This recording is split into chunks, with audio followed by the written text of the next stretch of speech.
పాపం ఆమె అన్యురాలు, దేవుణ్ణి ఎరగదు. కానీ నువ్వు దేవుణ్ణి ఎరిగిన వ్యక్తివి. నీకు ఒక అద్భుతమైన విషయం చెప్తా. దేవుడు ఏర్పరిచే కొండ ఎట్టుంటుందో చెప్తా. మనుషులు ఏర్పరచుకున్న కొండ కష్టపడి ఎక్కి ఎక్కి ఎక్కి టాప్కు చేరొచ్చు. కానీ దేవుడు ఏర్పరిచే కొండ ఎట్లుంటుందో తెలుసా? దేవుడు చెప్తున్న మాట, ఇదిగో ఇది ఎక్కాలి నువ్వు అంటాడు. ఇది ఎక్కాలి నువ్వు అంటాడు. ఓకే తండ్రి, కష్టపడి కింద పడి లేచి మరి అట్టబడి చిన్నగా అడదాగా చేరింది అనుకో, ఇంకేముంది, దగ్గరికి వచ్చాం అందుకుంటున్నావు అనేసరికి మళ్ళీ కొండ పెరిగిద్ది. ఏంది ఎక్కలేదు, అది ఎక్కుతున్నా ప్రభా, అక్కడ దాకా వచ్చి ఇంకా అందుకున్నానేసరికి పెరుగుతూ ఉంటుంది. పెంచుతాడు. ఎందుకో తెలుసా?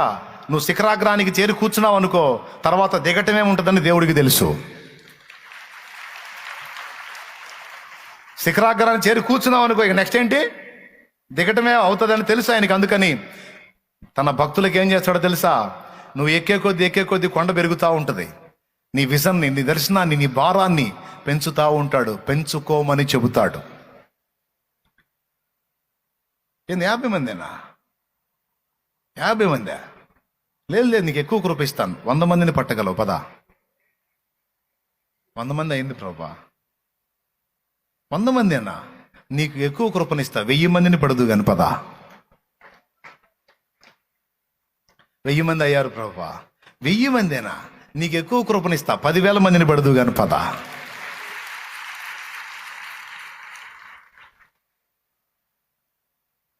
ఏమైనా అర్థమవుతుందా నేను చెప్పేది? ఒకటి అనుకున్నది సాధించాం అని తృప్తి చెందొద్దు. ఫస్ట్ ఏం చెప్పాను? ఏదో ఒకదాన్ని గురిపెట్టుకొని కష్టపడండి, రోషం కలిగి ఉండండి, దద్దమ్మలాగా ఉండకండి అని చెప్పా.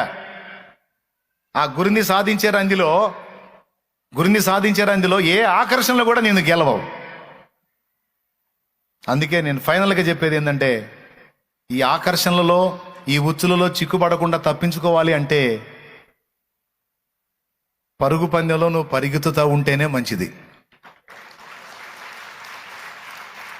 నీ దర్శనాన్ని విస్తరింపజేసుకుంటేనే మంచిది. నీ భారాన్ని పెంచుకుంటేనే మంచిది. ఏదో ఒకటి పెట్టుకొని పరిగెత్తుతుంటేనే నీకు భద్రత. ఏదో ఒకటి గురి పెట్టుకొని కష్టపడుతుంటేనే నీకు సెక్యూరిటీ. తృప్తి చెంది ఆగావా, అవుట్. తృప్తి చెంది ఆగావా, దెయ్యాలని చేరితే నీ చుట్టూ ఇక కిందకి లాగుతాయి. ఓకేనా? ఇప్పుడు ఒక పాట పాడదాం. ఎక్కలేని ఎత్తైన కొండ ఎక్కించుము నన్ను పరిశుద్ధ కొండ. ఎక్కలేని ఎత్తైన కొండ ఎక్కించుము నన్ను పరిశుద్ధ కొండ. చక్కని ప్రభు నీ మోము చూడా, చక్కని ప్రభు నీ మోము చూడ. నీ కొరకేనే వెదకేను దేవా, నాకొకసారి కనిపించరావా. నీ కొరకేనే వెదకేను దేవా, నాకొకసారి కనిపించరావా. ప్రభు మొర వినవా, నీ కొరకేనే వెదకేను దేవా, నాకొకసారి కనిపించరావా. నీ కొరకేనే వెదకేను దేవా, నాకొకసారి కనిపించరావా. ప్రభు మొర వినవా.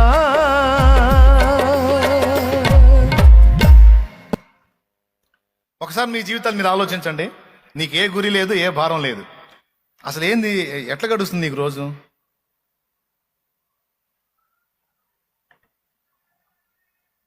నీకు ఏ గురి లేదు, ఏ భారం లేదు, ఏ బాధ్యత లేదండి. ఉదాహరణకి దేని గురించి కూడా ఆరాటం లేదు నీకు. ఎట్ట గడుస్తుంది నీ రోజు? నేను చెప్పనా? పిచ్చెక్కింది నీకు. ఎంతమంది ఒప్పుకుంటారు? ఎక్కిద్దా ఎక్కదా? ఇక పిచ్చిలో పడ్డట్టుండి ఏం చేయాలో అర్థం కాక, ఏమండి చిన్నప్పుడు పిల్లలు చిన్నగా ఉన్నప్పుడు వాళ్ళకి రెక్కలు తేవాలి, పెళ్ళిళ్ళు చేయాలి, వాళ్ళకి ఇల్లు సంసారాలు అనిపిస్తుంది. టపా టపా టపా చూస్తుండగానే అయిపోయింది, అది అయిపోయింది. పిల్లలు పెద్ద అయ్యారు, పెళ్ళిళ్ళు అయిపోయినాయి, పనోళ్ళు అయ్యారు, ఉద్యోగస్తులు అయ్యారు, ఇంక అయిపోయింది. What next? ఇంకేముంది? ఇంక చావటమే.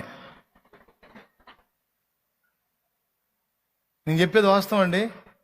ఇంకేంది? అయిపోయింది కదా, రీచ్ అయ్యాం కదా. అప్పటిదాకేమో రోగం వచ్చినా సరే డాక్టర్కి ఏం చెబుతారు? నా పిల్లల కోసం నేను బతకాలి. డాక్టర్ గారు నా పిల్లల కోసం నేను బతకాలి డాక్టర్ గారు అని. అంతా అయిపోయింది, రీచ్ అయింది. ఇప్పుడు పిల్లలు కూడా గట్టెక్కేశారు. ఇంక వాట్ నెక్స్ట్? ఏముంది చేయడానికి? లోకంలో ఏం పని లేదా? అయితే దేవుడు అంటున్నాడు, నా దగ్గర నీ బ్రతుకంతటికి సరిపోయినంత పని ఉంది, రా. ఏమీ లేదు, ఏ పని లేదు, నేను ఎందుకు అనుకుంటావు? పిచ్చి మొఖమా, రా.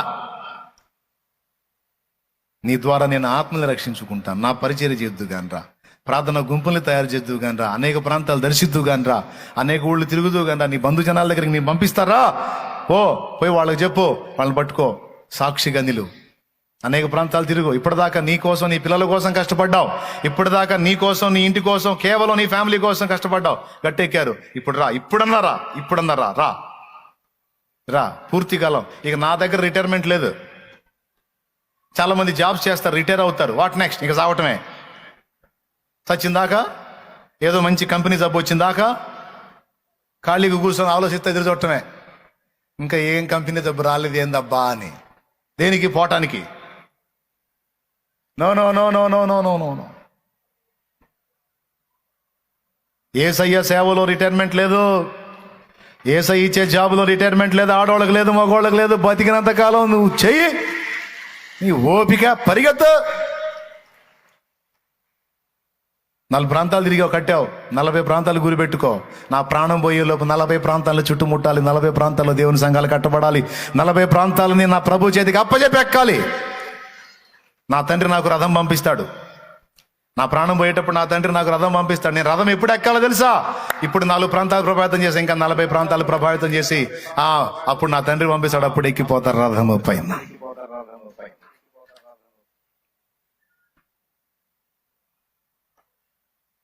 హల్లెలూయా. ఎప్పుడు ఎక్కాలి రథం? నా దేవుని కొరకు కొంతైనా సాధించిన తర్వాత ఎక్కాలి రథం. ఈలో పంపుతానన్నా వద్దని చెప్పాలి. ఇప్పుడే వద్దులాగో, పని చేయాలా, నీ పని చేయకపోతే ఎట్లా అని తీర్మానం చేయటమే కాదు, లైన్లోకి రావాలి. యవనస్తులారా, కుటుంబీకుల ఆశలు తీర్చడానికి నడుం కట్టి ఒక గోల్ రీచ్ అయిన తర్వాత అంతటితో తృప్తి చెందొద్దు. అంతకంటే శ్రేష్టంగా నిన్ను కన్నవాళ్ల గోల్ రీచ్ అవ్వడానికి నువ్వు అంత కష్టపడితే, నిన్ను సృష్టించిన వాడి గోల్కి ఒకటి ఉంది, సృష్టించిన వాడి గోల్ ఉన్నాయి కొన్ని, అవి రీచ్ అవ్వడానికి ఆ నెక్స్ట్ నుంచి నువ్వు లైన్లోకి రావాలి. 2 నెరవేర్చాలి బిడ్డ, 2 నెరవేర్చాలి. ఓకేనా?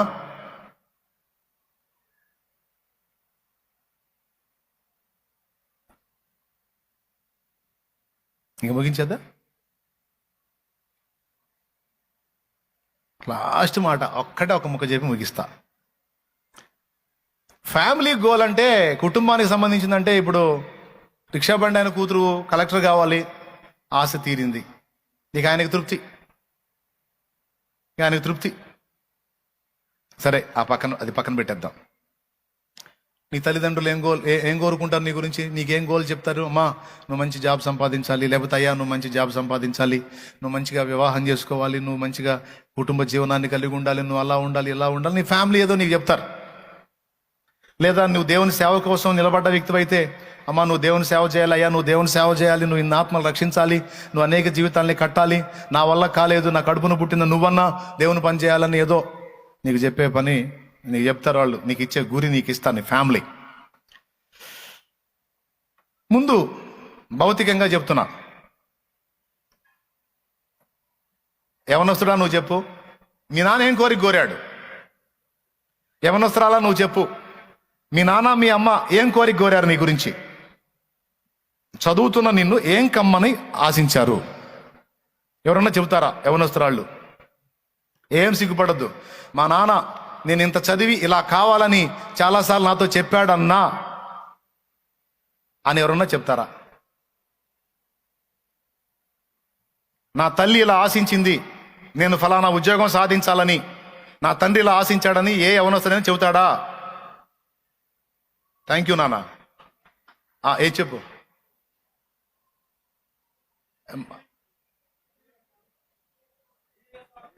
ఐఏఎస్ ఆఫీసర్ అవ్వాలి నాన్న నువ్వని నీ తండ్రి కోరికే, తల్లి కోరికే. Thank you. చప్పట్లు కొట్టి దేవుని మహింపరుద్దాం.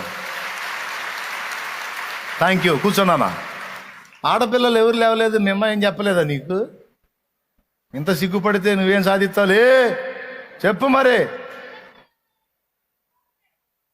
డాక్టర్, దేవునికి మహిమ కలుగును గాక. తన తల్లి ఆశ డాక్టర్ అవ్వాలని.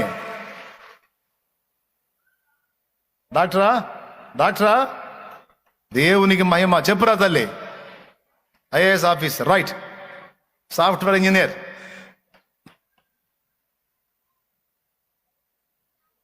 వినపట్లేదురా. సిఏ, చార్టెడ్ అకౌంట్ కదా, రైట్. దేవునికి స్తోత్రం. చప్పట్లు కొడదామా? కూర్చోండి రా తల్లి. ఇంకో పాప కూడా లేచింది, అడగలేకపోయినాను. డాక్టర్, గుడ్, కూర్చో. Very good. నువ్వురా.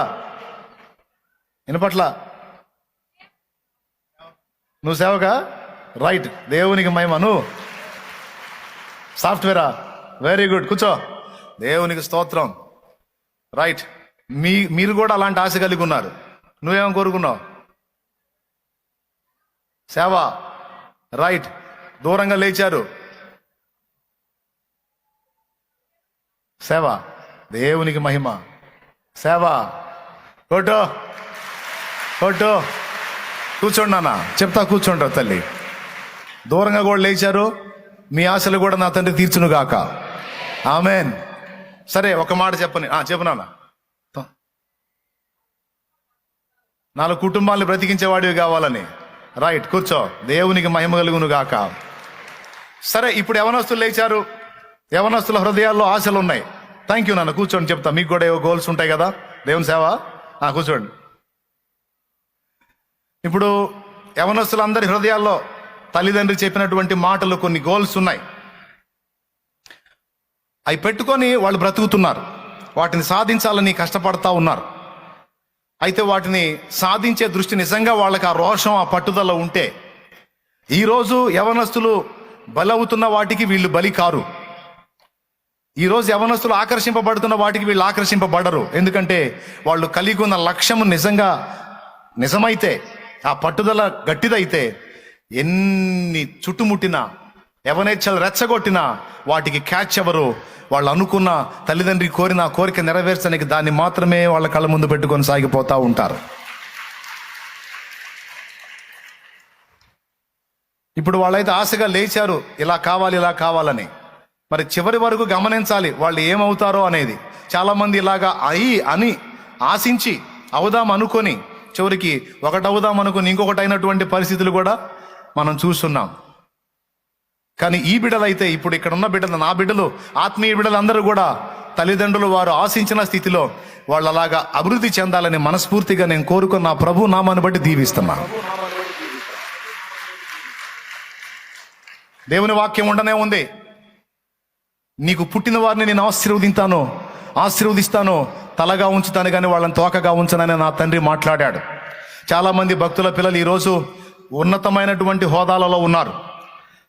చాలా కష్టపడి, నానా బాధలు పడి పెంచుకొచ్చిన పిల్లలు ఈరోజు అగ్రస్థానాల్లో కూర్చొని ఉన్నారు. నా దేవుడు చేర్చాడు వాళ్ళని అక్కడ. నా దేవుడు తీసుకెళ్లి కూర్చోబెట్టాడు వాళ్ళని అక్కడ. ఈరోజు ఇక్కడున్న బిడ్డల్ని కూడా నా తండ్రి తీసుకెళ్లి కూర్చోబెడతాడు అక్కడ. ఆమేన్. కొంతమంది బిడ్డలు డాక్టర్లం కావాలి అని కోరారు. ఆమేన్. అగుదురుగాక. వైద్యులు కావాలి, అనేక మంది ప్రాణాలని కాపాడేవాళ్ళు కావాలి. అంతేకాదు ఇంకా ఏమేం కావాలనుకున్నారు అవన్నీ వారి ఆశలు నా తండ్రి తీర్చును గాక. ఇది తల్లిదండ్రుల ఆశ. మీ నాన్న ఏం కోరాడమ్మా అంటే చెప్పింది, మీ అమ్మ ఏం కోరిందమ్మా అంటే చెప్పింది. రైట్. దాన్ని నెరవేర్చడానికి ఇప్పుడు కష్టపడుతుంది. అయితే సృష్టికర్త ఆశ ఉంది. అదొక్కటి చెప్పి ముగిస్తా. అది నేను ఒకే ఒక మాట చెప్పి ముగిస్తానంది. తల్లిదండ్రుల ఆశలు గుర్తుపట్టిన పిల్లలారా, మనందరి నాన్న ఒక ఆయన ఉన్నాడు. ఏందో ఆయన పేరు ఏమండి? పరలోక తండ్రి. ఓకే, మన ప్రాణ ప్రియుడు ఉన్నాడు. ఆయన పేరేంటి? యేసయ్య. మనల్ని నడిపిస్తున్న నాయకుడు ఉన్నారు. ఆయన పేరేంటి? పరిశుద్ధాత్మ. తండ్రి, కుమార, పరిశుద్ధాత్మ. త్రియేక దేవుని కూడా మన విషయంలో కొన్ని ఆశలు ఉన్నాయి. వాటిల్లో రెండే రెండు ఆశలు మీకు చెప్తా, చెప్పి నేను ముగిస్తా. నిజంగా ముగించకపోతే అప్పుడు అడగండి. అందులో మొట్టమొదటిది ఏమిటంటే, మన విషయంలో దేవునికి ఉన్న ఆశ, మనం అన్ని విషయములలో యేసు వలె ఉండునట్లు ఎదగవలసి ఉన్నది. ఇది మన ముందున్న మొదటి గురి స్పిరిచువల్గా. నంబర్ 1, క్రీస్తు యేసు సంపూర్ణుడు. ఆయన సంపూర్ణతకు సమానమైన సంపూర్ణత గలవారమగు వరకు మనం ఎదగాలట. ఎఫెసీ పత్రిక 4:11 చూడు. మనమందరము విశ్వాస విషయములోను దేవుని కుమారుని గూర్చిన జ్ఞానం విషయములోను ఏకత్వం పొంది సంపూర్ణ పురుషులమగు వరకు, అనగా క్రీస్తునకు కలిగిన సంపూర్ణతకు సమానమైన సంపూర్ణత కలవారమగు వరకు ఆయన ఇలాగు నియమించెను. అదండి మన ముందు లక్ష్యం. మన వ్యక్తిత్వం యేసు వ్యక్తిత్వం వలె రూపాంతరము చెందాలి. మనం అన్ని విషయములలో యేసు వలె ఉండుటకు ఎదుగాలి. ఆ మాట లేఖనంలో ఉంది.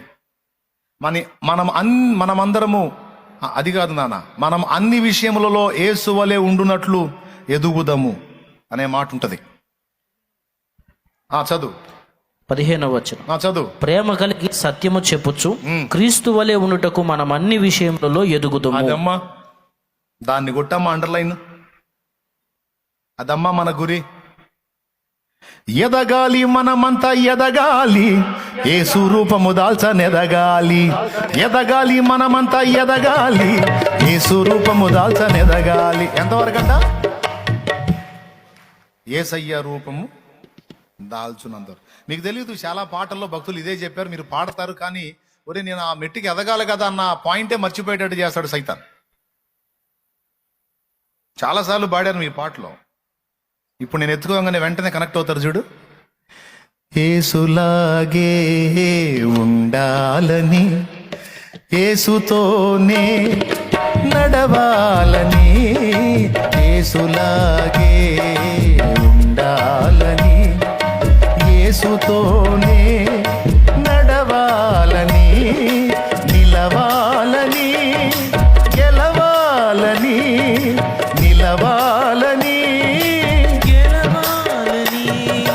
యేసునందే ఆనందించాలని, యేసునందే ఆనందించాలని, ఇదే నా కోరిక. నవజీవన రాగమాలిక, ఇదే నా కోరిక. నవజీవన రాగమాలిక, నవజీవన రాగమాలిక.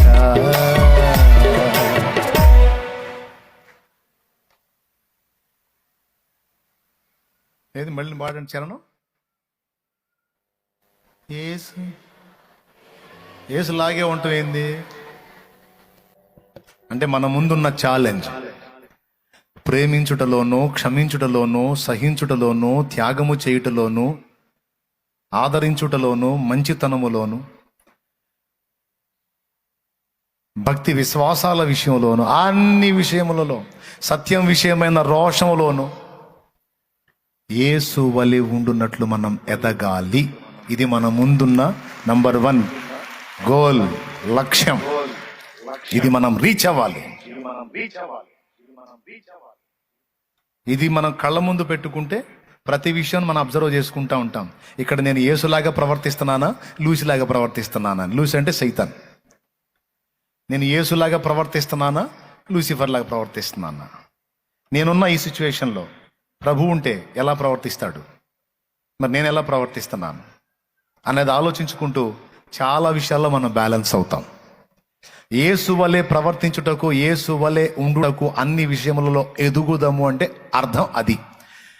నీకు దమ్ముంటే దా, యేసులాగా తయారవటానికి రా, యేసు మెట్టులోనికి రా.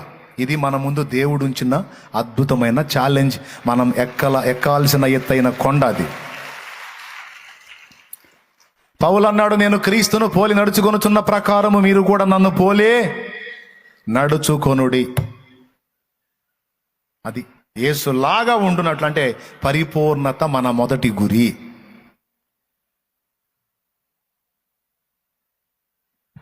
అయిపోయింది, మీకు నమ్మకం కోసం నిలబడుతున్నా కూడా. యేసు వలె ఉండుటకు, యేసు వ్యక్తిత్వ సౌందర్యాన్ని మనం కూడా కలిగి ఉండటానికి, యేసు వలె అన్ని విషయాలలో ఉండునట్లు మనం ఎదగాలి. ఇది పరిపూర్ణత అంటారు. ఫలియింతును, ఇది కూడా పాటలో పెట్టాం ఎప్పుడో. దేవుడి కృప. మళ్ళీ మాటలు అయితే మర్చిపోతారని చాలా విషయాలు పాటల్లో మెన్షన్ చేయించాడు దేవుడు నాకు కృపతో. ఫలియింతును నీలో నిరతము, పరిపూర్ణతయే నా గమ్యము. ఏం ఆశిస్తున్నాను తెలుసా? నేను నీలో ఫలించాలి అండ్ పరిపూర్ణుండవ్వాలి. పరిపూర్ణుండవ్వాలి, ఇది నా గమ్యం. పరిపూర్ణుండగుట అంటే అర్థం ఏంటో తెలుసా? ఓ చిన్నోడు ఉన్నాడు అనుకో, నాన్న ఇట్రారా,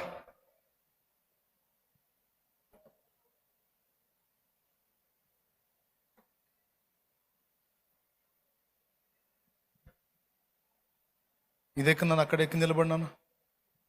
ఒకసారి అడు చూడు, వీడిని పరిపూర్ణుడు అంటారా పిల్లవాడు అంటారా? పెద్దగా చెప్పాలి. పరిపూర్ణుడు అంటారా పిల్లవాడు అంటారా? పిల్లవాడు ఏంది, మనిషేగా వాడు కూడా. సరిగా చూడండి, వాడికి ముక్కుందా లేదా? ఉందా? కళ్ళున్నాయా?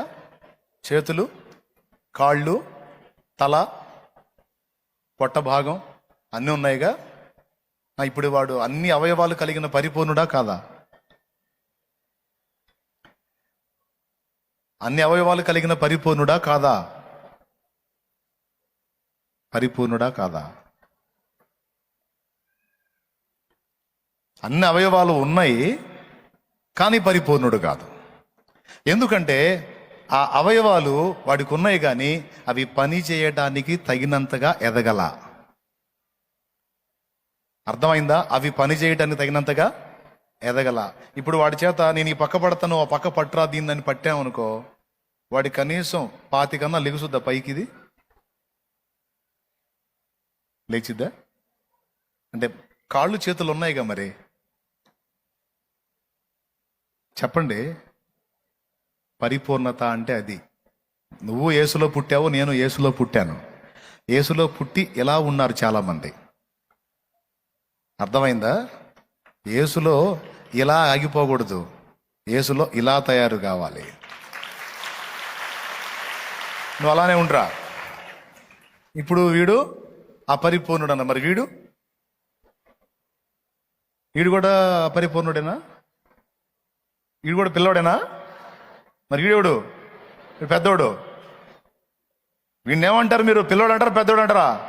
వీడు పెద్దోడు. మరి వాడు అదేంది, వాడికి కాళ్ళు చేతులు ఉన్నాయి, నా కాళ్ళు చేతులు ఉన్నాయి. అంటే దేవుడు ఏ కొలత అయితే నాకు ఇచ్చాడు ఆ కొలతకు తగినంతగా నేను ఈ బాడీ విషయంలో లేండి, స్పిరిచువల్ లైఫ్లో చెప్పట్లా. అర్థమైందా? బాడీ విషయంలో చెప్తున్నా. ఇదిగో ఇంత హైట్ ఉండాలి, ఇంత వెయిట్ ఉండాలి, ఈ చేతులు ఇంత పొడుగు రావాలి, ఈ ముఖం ఇంత రావాలి, ఈ ముక్కు ఇంత రావాలి, ఈ ఫేస్ ఇంత కావాలి. ఏవేవైతే అనుకున్నాడో ఆ స్ట్రక్చర్ అంతా రెడీ అయిపోయింది నా బాడీలో. దేవుడు అనుకున్న ఆ పరిపూర్ణత అంతా నా శరీరంలోకి వచ్చేసింది. వాడికి వాడికి రావాలంటే కొన్ని సంవత్సరాల టైము పట్టిద్ది. దేవునికి స్తోత్రం. ఇప్పుడు ఏం చెబుతున్నాడంటే, ఒక అపరిపూర్ణుని మీ ముందుంచాను, అవయవాలు ఇంకా ఎదగన అపరిపూర్ణుడిని, అన్ని విషయాల్లో ఎదిగిన పరిపూర్ణుడిని కూడా. సరే, నన్ను చూపించుకోవడం బాగాలేదులే కానీ శ్యామ్ని చూపిస్తా. శ్యామ్ని, దేవునికి స్తోత్రం కలిగి ఉన్న గాక. ఇప్పుడు శ్యామ్ పిల్లోడా పెద్దోడా? పిల్లోడా? అదిగో ఆ చిన్నవాడు అన్ని అవయవాలు కలిగి ఉన్నాడు కానీ ఎదిగిన దశలో లేడు. ఇదిగో ఈయనున్నాడు, అన్ని అవయవాలు కలిగి ఉన్నాడు అండ్ ఎదిగిన దశలో. దేవుడు అతన్ని ఏ స్థాయికి నిర్ణయించాడో ఆ స్థాయికి రీచ్ అయిన దశలో శామ్ ఉన్నాడు. ఇప్పుడు దేవుడు మన నుంచి ఆశిస్తుంది ఏంటంటే, మీరు నాలో పుట్టారు, మీలో కొంతమంది ఇలా ఉన్నారు, కొంతమంది ఇలా ఉన్నారు. దేవునికి స్తోత్రం కలుగును గాక. తొందరగా చెప్పండి, అయిపోయింది టైము. కొంతమంది ఎలా ఉన్నారు? ఎలా ఉన్నారు. కొంతమంది ఇలా ఉన్నారు. ఇప్పుడు దేవుడు ఏం ఆశిస్తున్నాడు? ఇలా ఆగిపోవాలన్నా ఇలా కావాలన్నా? అది ఎదుగుదాము అంటే అర్థం అది. మనం అన్ని విషయములలో క్రీస్తు వలె ఉండునట్లు ఎదుగుదాము, డెవలప్ అవ్వాలి స్పిరిచువల్ లైఫ్లో, వ్యక్తిత్వ సౌందర్యములో. యేసయ్య వ్యక్తిత్వం ఉండరా, ఏం పర్లేదు ఉండరా. వాడు చూస్తున్నాను నాకెళ్ళి, ఏం సార్ నన్ను ఇట్లా నిలబెట్టి ఎంతమంది ముందని. రైట్, నేను చెప్పేది తీసుకో మైండ్లోకి, లేకపోతే మొత్తం పోయింది. నేను చెప్పే మాటలు విను. దేవునికి మహిమ. ఇప్పుడు మీకు క్లారిటీ వచ్చిందిగా. ఏంటి మన ముందున్న లక్ష్యం? ఫలింతును నీలో నిరతము, పరిపూర్ణతయే నా గమ్యము. ఫలింతును నీలో నిరతము, పరిపూర్ణతయే నా గమ్యము. నీకే స్తోత్రములు, నీకే స్తోత్రములు యేసయ్యా, నీకే స్తోత్రములు యేసయ్యా. దేవునికి మహిమ. అసలు ఇంతవరకు ఎప్పుడన్నా ఆలోచించారు, నేను పరిపూర్ణాలు అవ్వాలి, పరిపూర్ణుడు అవ్వాలన్న ప్రశ్న వచ్చింది మీ ముందుకి? ఈరోజు వచ్చింది. మనం పరిపూర్ణులం కావాలి అనే మాట ఈరోజు మీ దృష్టికి వచ్చింది. ఎదగాలి. ఏ స్థాయి? మన కొలత ఏది? ఎవరి రేంజ్కి ఎదగాలి? అన్నా నేను నీ రేంజ్కి ఎదగాలనుకుంటున్నా అనవాకు. నా దగ్గర కొన్ని వంకరలు దొరకవచ్చు నీకు, నా వంకరల దగ్గర నువ్వు కూడా వంకర తిరుగుతావు. అన్న కాదన్న, నీ రేంజ్కి ఎదగాలంటే నా దగ్గర టింకర్లు ఉంటాయి. ఆ టింకర్ల దగ్గరకు వచ్చినప్పుడు నువ్వు కూడా టింకర తిరుగుతావు. వంకర టింకర అయిపోయింది. వంకర టింకర లేకుండా చక్కగా ఉన్నవాడు నా యేసయ్య.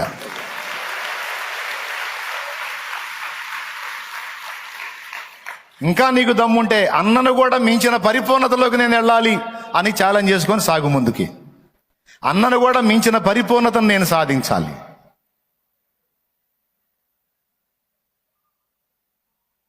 అర్థమైపోయింది కదా? రైట్. థ్యాంక్ యూ నాన్న. బుడ్డాడా ఇంకా పోయా? వాడు అంతా నిలబడి ఉన్నాడు, ఎంతసేపు నిలబడ్డాడు. Very good boy. చెప్పండి, ఇప్పుడు మన ముందున్న దేవుడు ఉంచినటువంటి గురి ఏమిటి? దర్శనం ఏమిటి? పరిపూర్ణత. రైట్. రెండవది ఏంటో తెలుసా? దేవుడు మనల్ని ఎందుకు భూమి మీద పుట్టించాడో ఒకవేళ నీకు అర్థం కాకపోతే దేవుని ముందు కూర్చుంటే నీకు బయలుపరుస్తాడు. అసలు ఏం సాధించాలి దేవా? నేను నా జన్మను ఎందుకు ఉంచావు? నన్ను ఉనికిలోకి ఎందుకు తెచ్చావు? ఎన్నో మరణకరమైన అపాయాలు నాకు ఏదైనా చావకుండా నన్ను ఎందుకు బతకనిచ్చావు? నన్ను ఎందుకు ఇంకా బ్రతికిస్తున్నావు? ఏం సాధించాలి నేను? నాకు బయలుపరచవయ్యా అని దేవుని ముందు కూర్చోను. తన వాక్యం ద్వారానో లేకపోతే నీకు దర్శనం ద్వారానో సౌలుతో మాట్లాడిన దేవుడు, పౌలుతో మాట్లాడిన దేవుడు నీతో కూడా మాట్లాడతాడు. అప్పుడు దేవుడు నీతో ఏం మాట్లాడాడో ఆ మాటను పట్టుకో. అదే నీ దర్శనం, అదే నీ గురి, అదే నీ గమ్యం. దాన్ని సాధించడానికి నడుం కట్టు. దేవునికి స్తోత్రం కలుగును గాక. భక్తులందరూ కూడా తమ పిలుపు యొక్క స్పష్టత వాళ్ళు ఎరుగున్నారు. భక్తులందరూ కూడా తమ ఏర్పాటు యొక్క స్పష్టత వాళ్ళు ఎరుగున్నారు. అందుకే అహోరాత్రాలు శ్రమించి వాళ్ళు అనుకున్న దేవుడు వారికి చూపించిన దర్శనాన్ని రీచ్ అవ్వడానికి కష్టపడ్డారు. ఆ ప్రయాసలో భాగంగానే ఇశ్రాయేలుకు సాక్ష్యం ఇచ్చాడు. ఎవరో? పౌలు. అన్ని జనులకు సాక్ష్యం ఇచ్చాడు. ఎవరో? చివరికి దేవుడు ఏం చెప్పాడు తెలుసా? నువ్వు రాజుల ఎదుట సాక్ష్యం ఇవ్వాలన్నాడు. వచ్చి రాజు ముందు నిలబడి ఏ దర్శనం నాకు ఇచ్చాడో ఆ దర్శనానికి నేను అవిధేయుడిని గాక వరుసగా దర్శనాన్ని నెరవేర్చుకుంటా వస్తున్నాను. ఇంకా పూర్తి కాలా. నే ముందు కాదు, ఇంకొకటి ముందు నిలబడాలి. వాని ముందు కాదు, ఇంకొకటి ముందు నిలబడాలి. ఆ తర్వాత ఇంకా నేను నెరవేర్చాల్సినవి కొన్ని ఉన్నాయి. అంతా అయిపోయిన తర్వాత క్లైమాక్స్. అప్పటిదాకా నా ప్రయాణం సాగుతానే ఉంటుందిరా అగ్రిప్పరాజా అని చెప్పగానే చెప్పాడు అనమాట. దేవునికి స్తోత్రం. అగ్రిప్పరాజా, ఆకాశము నుండి నాకు కలిగిన ఆ దర్శనమునకు నేను విధేయుడను కాక విధేయుడనై అదే నెరవేర్చుకుంటా ఇన్నాళ్ళు కష్టపడ్డా. ఆ దర్శనాన్ని నేను రీచ్ అవ్వకుండా నన్ను అడ్డగించడానికి ఎన్నో శక్తులు నా మీద పోరాడినాయి. అవి గెలవలా, నేనే గెలిచా. మంచి పోరాడు. చివరికి తిమోతితో చెప్పాడు ఏమని తెలుసా? మంచి పోరాటం పోరాడా, నా పరుగు కడముట్టించా, నా విశ్వాసాన్ని కాపాడుకున్నా, ఇక మీదట నా కొరకు నీతి కిరీటం ఉంచబడి ఉన్నదని ఆయన మాట్లాడాడు. చూడండి, సంఘాలు కట్టాడా, పత్రికలు రాశాడా. ఈరోజు కూడా మనం చదివి నడుస్తున్నామంటే ఎవరి పత్రికలు? చూడండి, ఎందుకు పిలిచాడు పౌలా నిన్ను అంటే, నాతో పనుందిలే దేవుడికి. ఏం సాధించాలి పౌలా? నేను సాధించేది తరతరాలు తరతరాలు తరతరాలు నిలిచేదిలే. అది నేను పోయినా నిలిచే ఉంటుంది. ఏంటది? లేఖనం. ఏంటది? సువార్త. ఏంటది? వాక్యం. ఏంటది? సాక్ష్యం. ఏంటది? ఆత్మలు. భూమి మీద డబ్బులు సంపాదించిన వాడికి భూమి మీదే బాధ. డబ్బు బొందల గడ్డలో కూర్చుంటాడు పోయి. వాడు కట్టిన మేళ్ళలో కొన్న వాహనాలు అన్నీ పోతాయడే. కానీ నేను సంపాదించినవి బావు తెలుసా? నేను సంపాదించినవి పోవు. అవేంటో తెలుసా? మీరే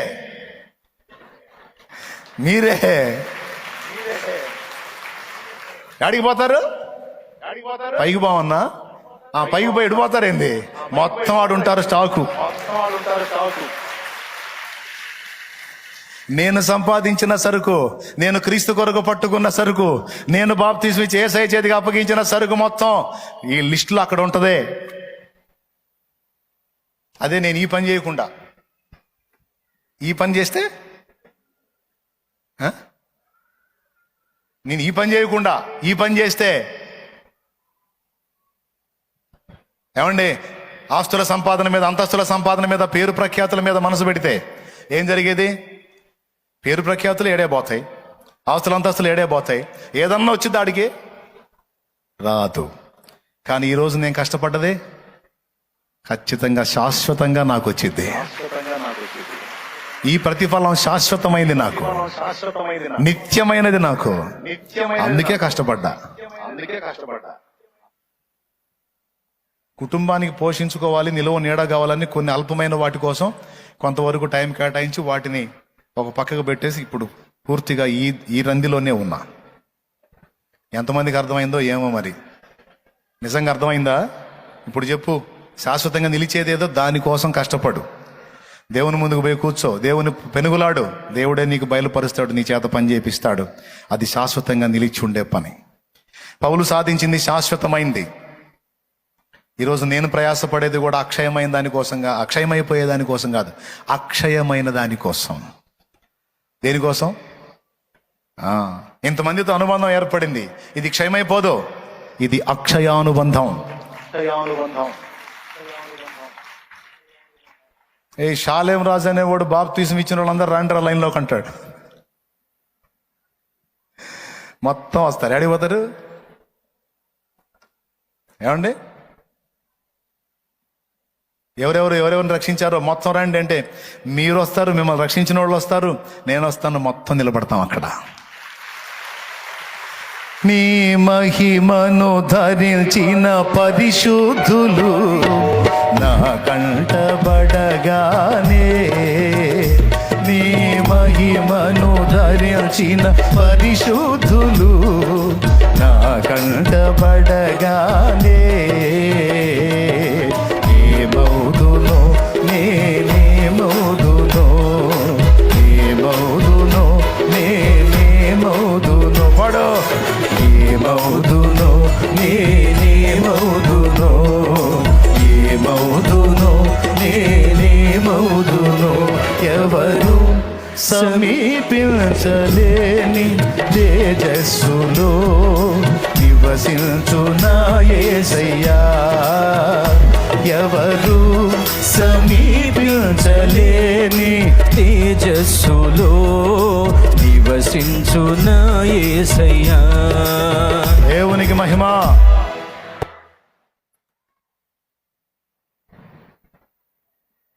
అనుకున్న గోల్స్ రీచ్ కాలేక కొంతమంది వెధవతనం ఒప్పుకొని పోరాడి సాలించి ఇక పోరాటాన్ని చాలించి చావు కోరతారు. అలాంటి వాళ్ళు సోదోళ్ళు, దద్దమ్మలు, చేతగాని పిరికి పందలు. పోరాటానికి జడవద్దు, వెరవద్దు. రకరకాల శోధనలు, గాయాలు చేసిన, వేదనలు కృంగదీసిన అన్నిటినీ దాటుకొని పౌలు ఎలాగైతే దర్శనాన్ని నెరవేర్చాడో మనం కూడా అన్నిటినీ తట్టుకొని, అన్నిటినీ దాటుకొని దర్శనాన్ని రీచ్ అయ్యేటట్టు అడుగులు ముందుకు సాగించాలి. ఆమేన్.